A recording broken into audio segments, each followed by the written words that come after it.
Hello and welcome to rice is YouTube channel. আমি দেবব্রত সাহা। আজকে এই ভিডিওর ডিপ অ্যানালিসিসের ভিডিওতে আমরা কনসেন্ট নিয়ে কথা বলবো। ইয়েস, সম্মতি। তো what is all about consent? এই কনসেন্টটার পেছনে ব্যাক আইডিয়াটা কি থাকে? ফ্রি কনসেন্ট কি সবসময় আমরা প্রডিউস করি? না করলেও আমরা কি জানতে পারি যে সেটা আমাদের ফ্রি কনসেন্ট না? এই রিলেটেড পুরো যে এথিক্যাল প্রসপেক্টিভটা আছে সেটা আমরা দেখব। তো এই যে দেখবো সেটা আমাদেরকে কোথায় হেল্প করবে? তো এটা আমাদেরকে জিএস পেপার 4 এথিক্সে হেল্প করবে। নট অনলি ইন এথিক্স, এটা জিএস পেপার 1 সোসাইটিতেও হেল্প করবে, জিএস পেপার 2 সোশ্যাল জাস্টিসেও হেল্প করবে। কেন কি, এই যখন আমরা এরকম বিয়ন্ড কনসেন্টের একটা আইডিয়া দেখছি, সম্মতির একটা আইডিয়া দেখছি, তখন সেখানটায় ভান্ডারেবল সেকশনরা কিন্তু তার সাথে খুব লিঙ্কড। কেন কি, আমরাই যদি, যারা মনে করছি যে আমরা উপর স্ট্রাটার এডুকেটেড, তাদেরই যদি কনসেন্ট ফ্রি না থাকে, তবে এই যে ভালনারেবল সেকশন অফ সোসাইটির যারা আছে তাদের কি কনসেন্ট ফ্রি থাকে? আর অ্যাকচুয়ালিতে কি তাদের লিবার্টি থাকে? সেই সব দেখবো on the basis of this article. কোন আর্টিকেল? যে আর্টিকেলটা সকালবেলা আমরা বলে দিয়েছিলাম from what to read from today's Hindu news paper থেকে। টাইটেল কি ছিল? Beyond consent, how power, legal ambiguities and attitude enable abuse. এবার এই অ্যাবিউজটা কি সিন নাকি ক্যান অনলি বি ফেল্ট? সেটাও কি তার রিয়ালিটির আইডিয়া থাকে সবার কাছে নাকি থাকে না? এগুলো সব আমরা দেখব।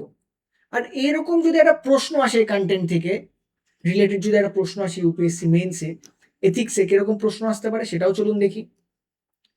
Consent is meaningful only when it is free from power, coercion and structural inequality.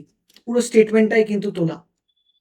In the light of this statement, examine the ethical limitation of consent in power imbalance relationship. 15 marks, GS for ethics.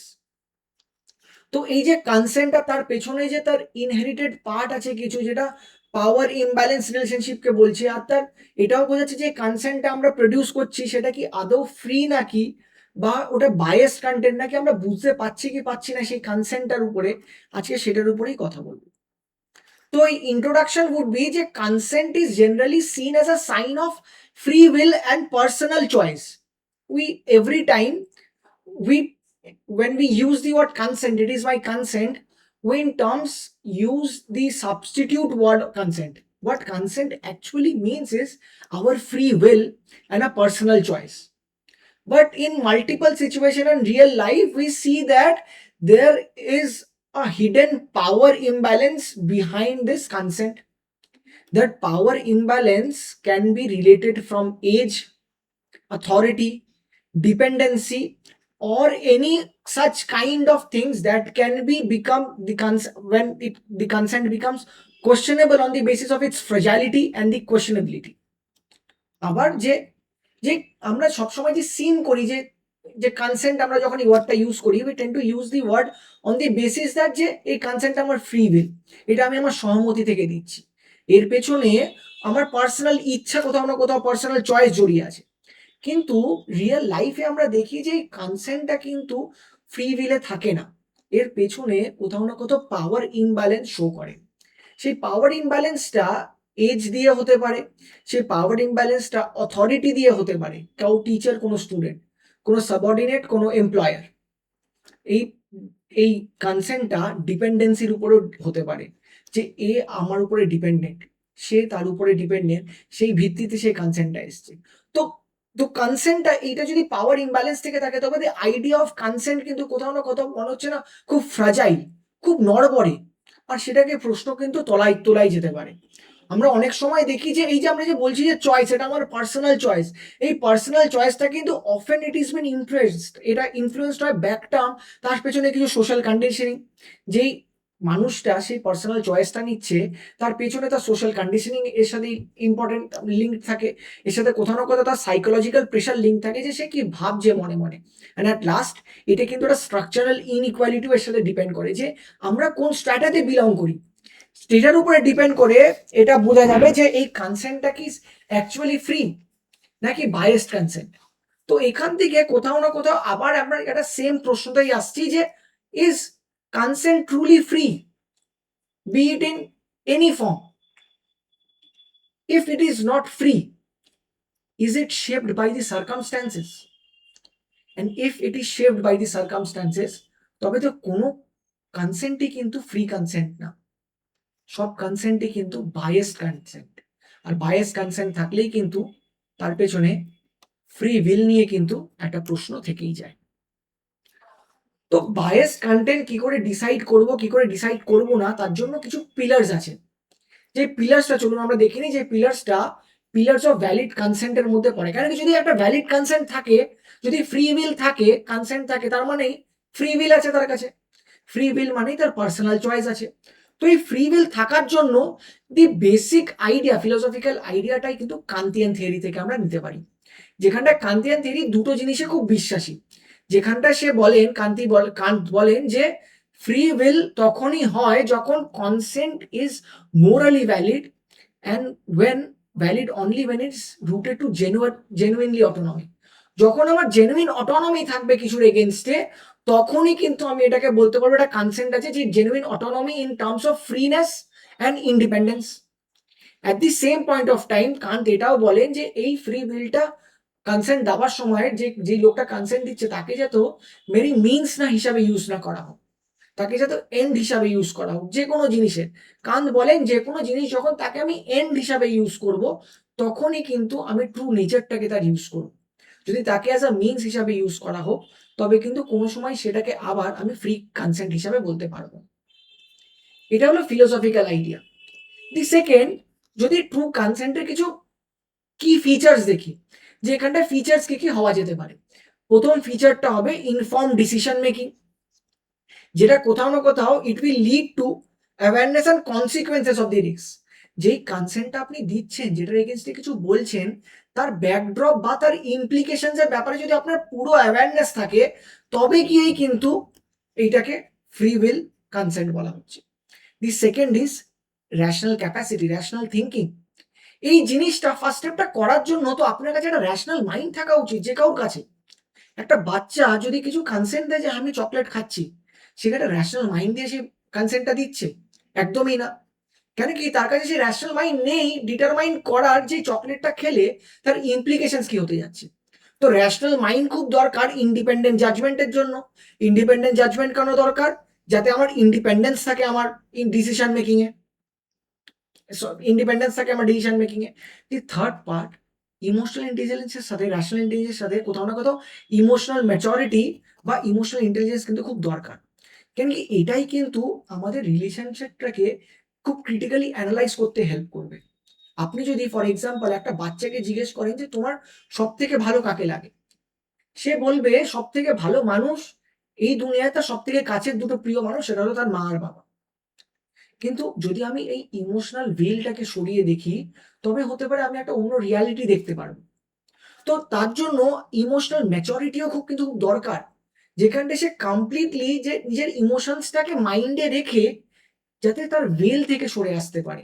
তো maturity, emotional maturity যদি থাকে, তবেও কিন্তু একটা কি feature হবে, যেখানটা আমি বলবো যে তার এগেইনস্টে কোভার্সন হচ্ছে না, বা সে ফ্রি একটা কনসেন্ট দিচ্ছে।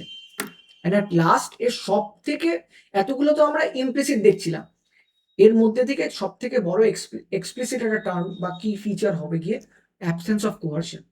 যেখানটায় প্রেশার বা ফিয়ার ছাড়াই আপনার কাছে যদি ফ্রিডম থাকে কোনো জিনিসের ভিত্তিতে কনসেন্ট দেওয়া, তবেই কিন্তু সেটাকে কনসেন্ট হিসেবে মানা হচ্ছে।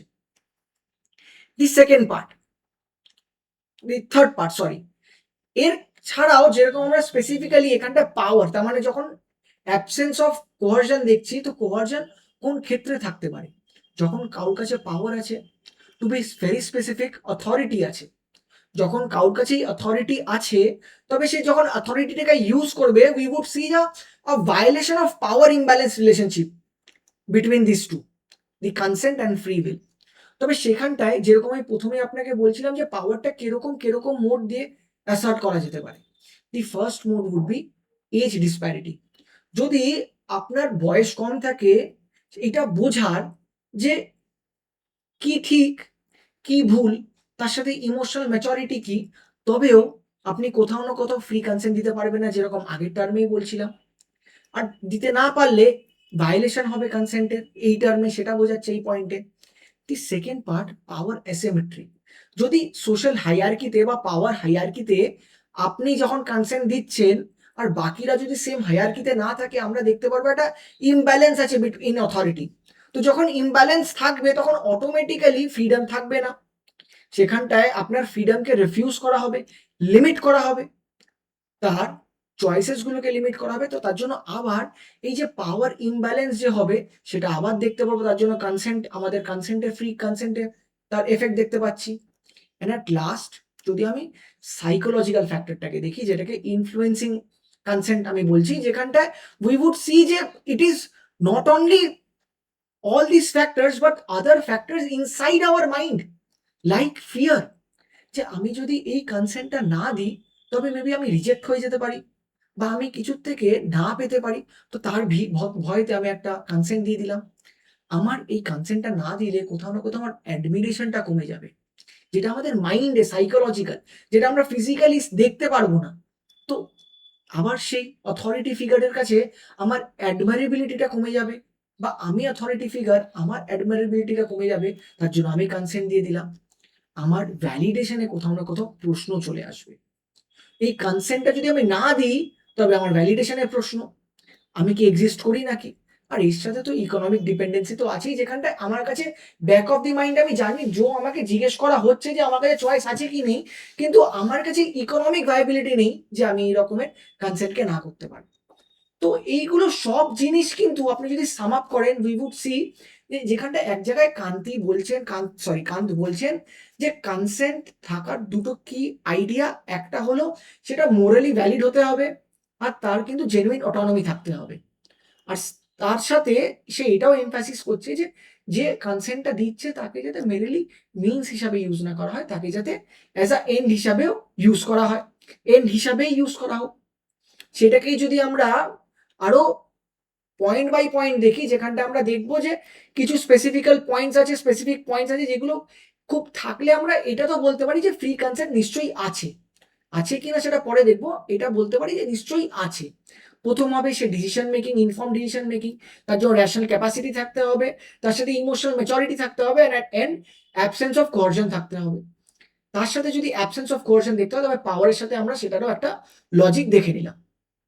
এবার দি নেক্সট পার্টেই এই যে প্রথমেই যেখানটা আমি বলছিলাম valid pillars of this consent, সেখানটায় এই কনসেন্ট আর কোয়ারশনের একটা কন্টিনিউম দেখাচ্ছি, যেখানটায় প্রথম পয়েন্ট বলছে বিয়ন্ড বাইনারি আইডিয়া। তো beyond binary idea is something like যে আসলে কি reality is it so clear black and white, যেখানটা এক সাইডে আমরা দেখতে পাচ্ছি কনসেন্ট, আরেক সাইডে আমরা দেখতে পাচ্ছি যে কোয়ারশন। এক সাইডে আমরা দেখতে পাচ্ছি যেখানটায় এই কি ফিচার্স গুলো থাকলে আমরা বলবো এটা কনসেন্ট, আরেকদিকে এইগুলো দেখতে পাচ্ছি না থাকলে বলবো কোয়ারশন। এক সাইডে আমরা দেখবো যে কান্তিয়ান ফিলোসফি যদি ফলো হয় তবে এটা কনসেন্ট, যদি না ফলো হয় তবে কোয়ারশন। এটা বলছে যে না, সেরকম না, এটা অনেক সময় বিয়ন্ড দিস বাইনারি এক্সপ্রেশন থাকে, এটা in terms of a graph থাকে। এখানটা একটা ফেমাস কোট মনে পড়ে যাচ্ছে, যে কোটটা বলে যে what is the very idea of justice. তো very idea of justice is very subjective, but a objective definition of justice would be absence of injustice. সেই আইডিয়াটাই এখানটায় কোথাও না কোথাও পোর্ট্রে করার চেষ্টা করছে, যেখানটায় বলছে যে the idea of free will is beyond the binary conception of the consent and কোয়ারশন।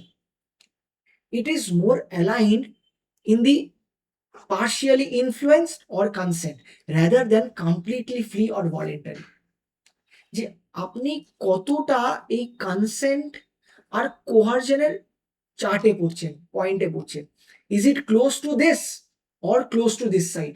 যদি ক্লোজ টু কনসেন্ট সাইড হয় তবে আমরা এটা বলতে পারবো it has more degree of consent into it, আর যদি ক্লোজ টু দিস সাইড হয় we can say more degree of coercion into it.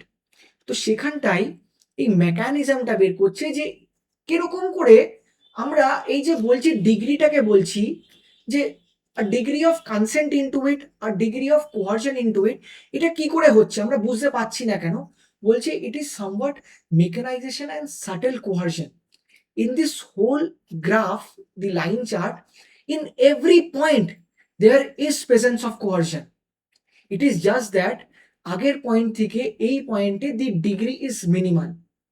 তো এই মেকানিজমটা কিরকম করে এস্টাবলিশ হচ্ছে সেটাই এই পয়েন্টে দেখাচ্ছে। বলছে যে গ্র্যাজুয়াল নর্মালাইজেশন অফ এক্সপ্লয়টেশন। আগে কোনো একটা জিনিসে আমরা অনেক সময় পোর্ট্রেস করতাম, গ্রুম করতাম, কিন্তু যত আস্তে আস্তে গ্রুমিং হচ্ছে আমরা কোথাও না কোথাও তার এগেনস্টে পোর্ট্রেস করতে ভুলে যাচ্ছি, তার জন্য যে গ্র্যাজুয়াল নর্মালাইজেশন হচ্ছে, আর অটোমেটিক্যালি কখন সেই কোহার্জনটা আমার কনসার্নে চেঞ্জ হয়ে গেছে আমি সেটা নিজেই রিয়েলাইজ করিনি। দি সেকেন্ড পার্ট, ইমোশনাল ডিপেন্ডেন্সি।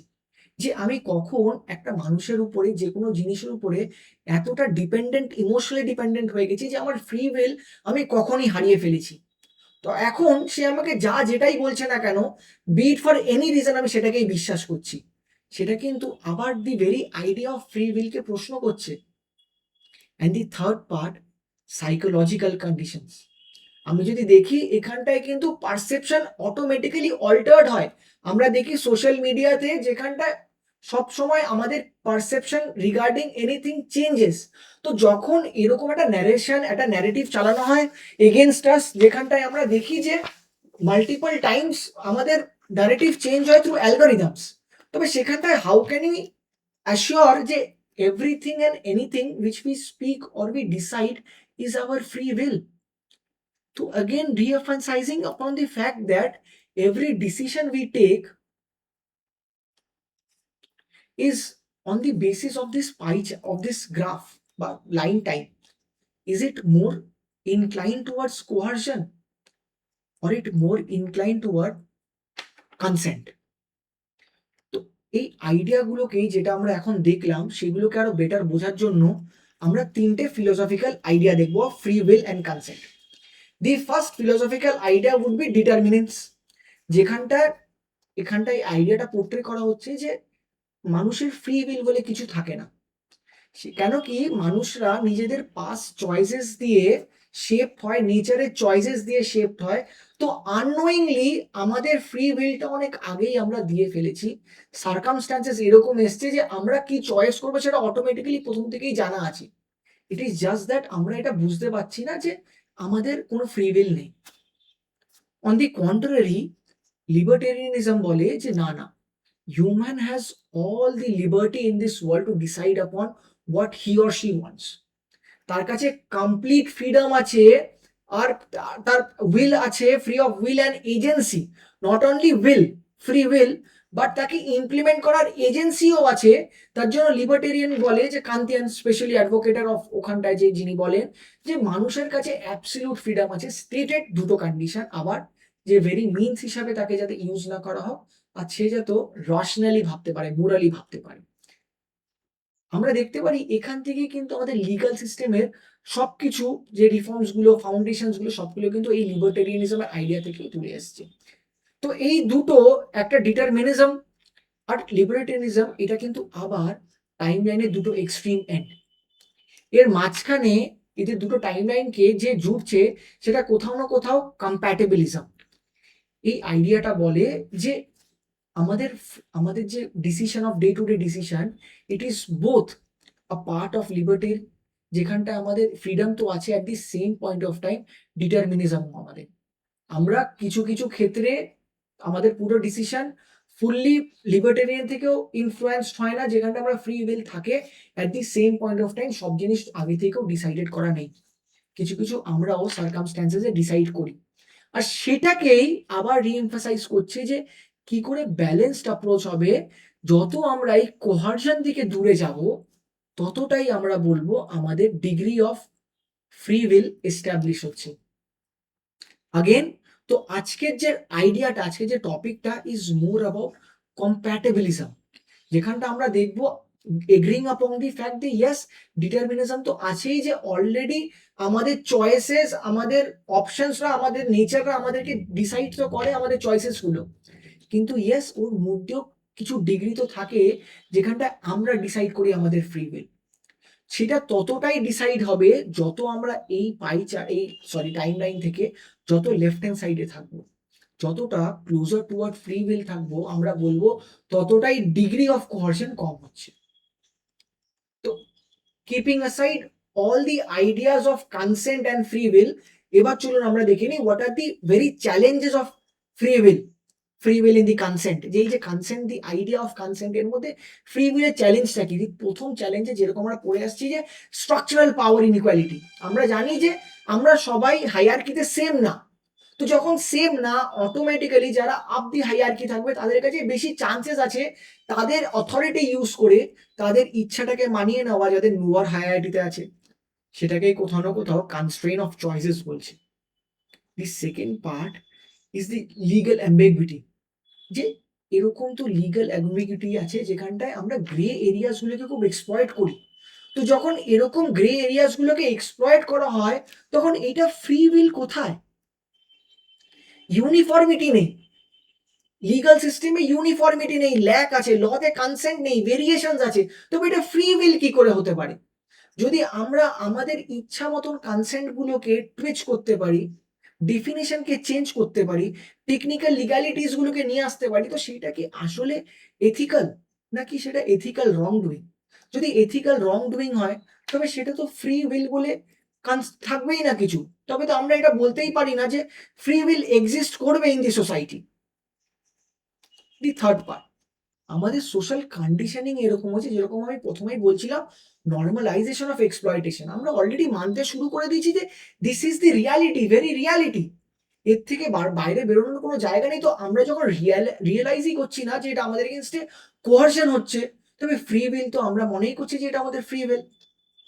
দি ফোর্থ পার্ট, ওখান থেকেই আসছে সাইকোলজিক্যাল কনস্ট্রেন্টস, যেখানটায় আমাদের পারসেপশনটাই on a day to day basis অনেক যখন এরকম নর্মালাইজেশন অফ পারসেপশন হতে থাকছে at the later stage of time, আমরা দেখতে পাচ্ছি আমাদের পারসেপশন আর চয়েসটা কোথাও না কোথাও ডিস্টর্টেড হয়ে যাচ্ছে, যেখানটা আমরা রিয়েলাইজ করাই ভুলে যাচ্ছি, যেটা এইটারই একটা একটা extreme point.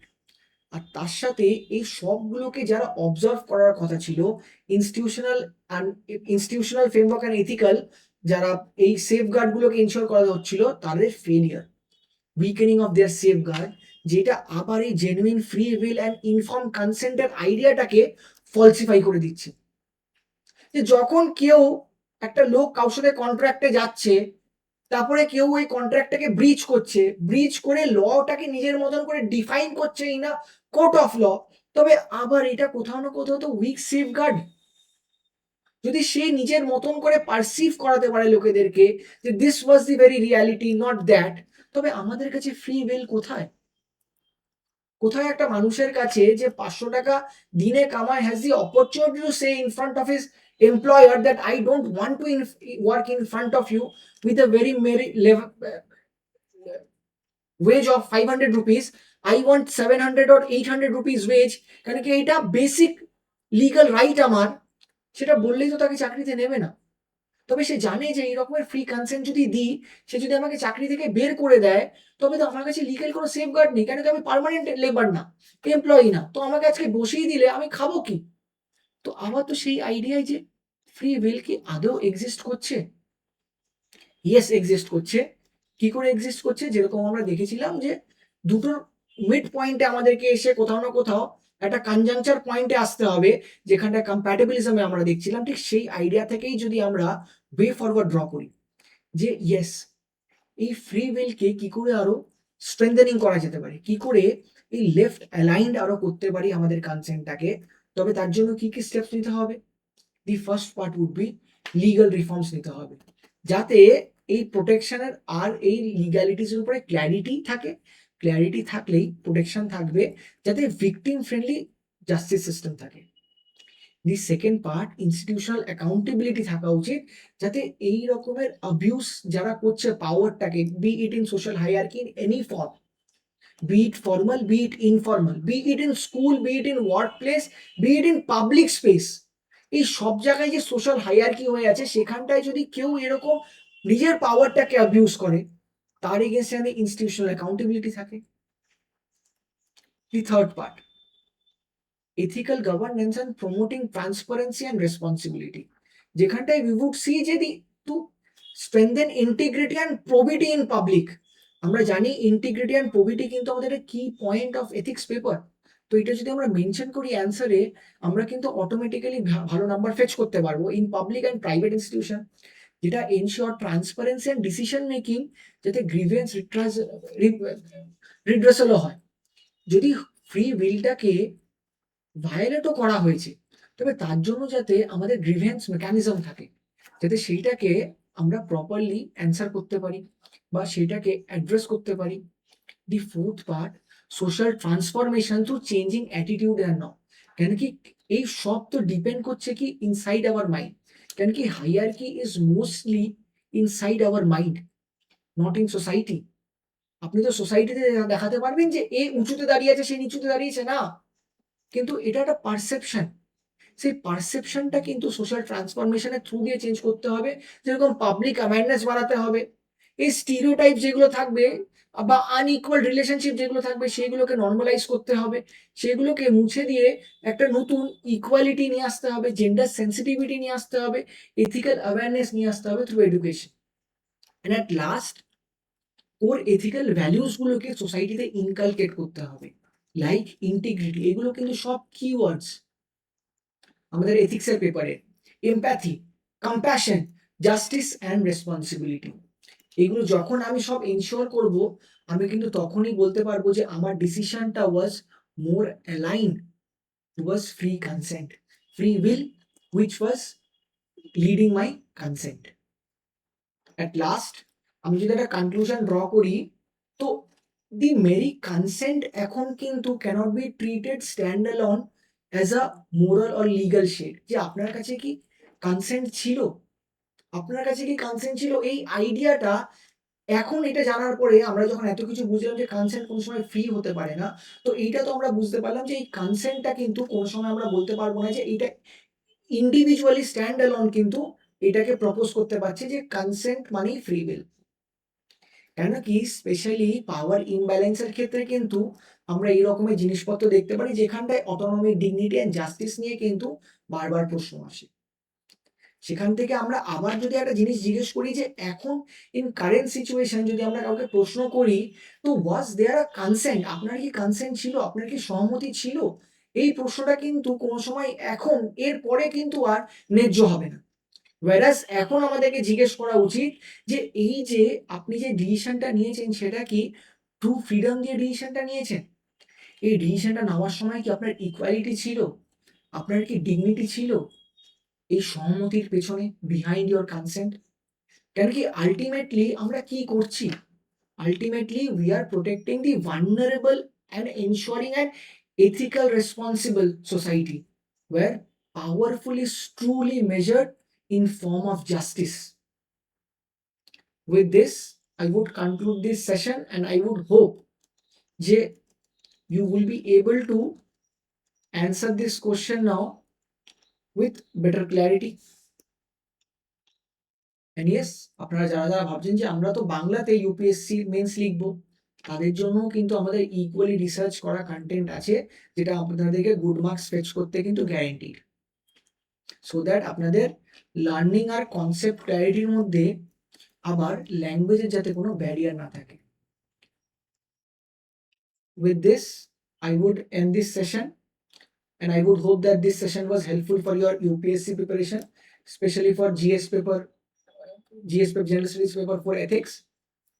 And if this session was indeed helpful for your preparation, I would like you to like this video and subscribe to Rise IAS YouTube channel. And above all, keep preparing. Thank you.